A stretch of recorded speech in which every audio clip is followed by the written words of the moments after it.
just a little bit caught in the middle. Life is a maze and love is a... Assalamualaikum.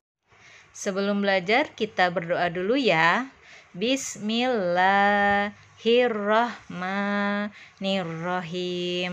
Raditu billahi robba wa bil islami dina wa bi muhammadin nabiyya wa rasula. Rabbi zidni ilma warzuqni fahma. Amin. Berdasarkan fungsi tokoh dalam suatu cerita, tokoh dibedakan menjadi dua. Masih ingat?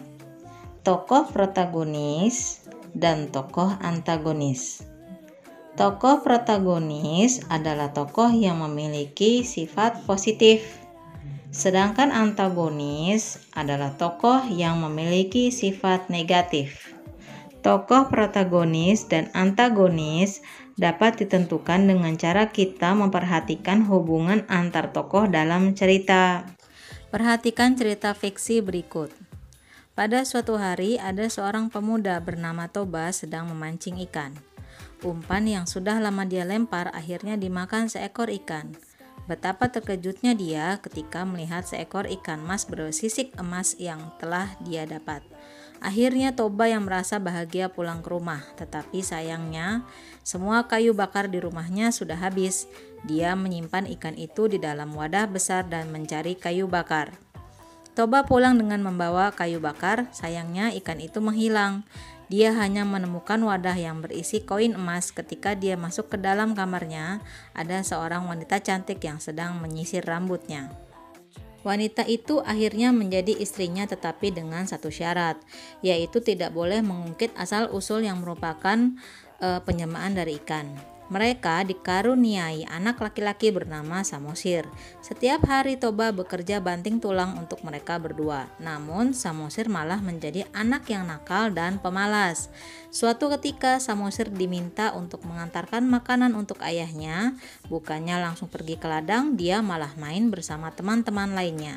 Bahkan karena merasa lapar dia memakan makanan itu. Toba yang sangat lapar menunggu tidak kunjung datang makan siang yang dia harapkan. Samosir pun tiba, tetapi Toba sangat marah karena anaknya telah menghabiskan semua makanan untuknya. Toba yang marah memukul Samosir mengucapkan kalimat dasar anak ikan kepadanya.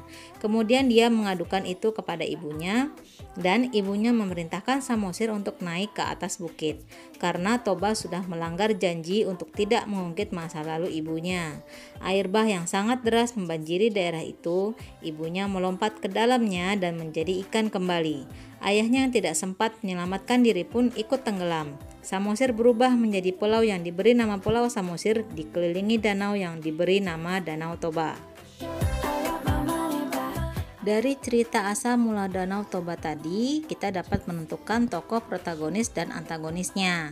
Tokoh protagonisnya adalah ibunya atau putri ikan, lalu tokoh antagonisnya yaitu ayahnya Toba dan juga anaknya Samosir.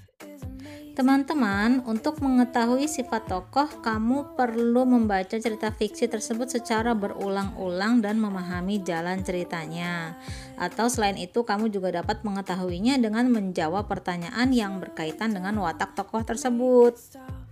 Cerita fiksi jenis fabel yaitu yang diperankan oleh binatang. Nah, fabel juga memiliki jalan cerita yang sama seperti kehidupan manusia, teman-teman.